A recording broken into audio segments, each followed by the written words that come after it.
Hi నమస్తే. ఈరోజు నేను ఇంట్లో ఉన్న వాటితోనే ఫ్రైడ్ రైస్ ప్రిపేర్ చేస్తున్నా.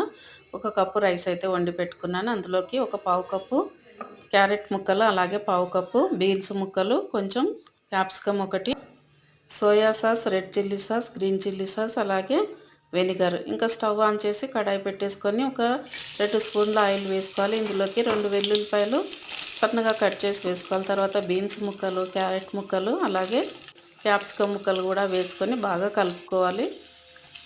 ఇందులోకి ఇంకా స్ప్రింగ్ ఆనియన్స్ ఉంటే చాలా బాగుంటుంది, కానీ నా దగ్గర అయితే లేదు కాబట్టి వేయలేదు.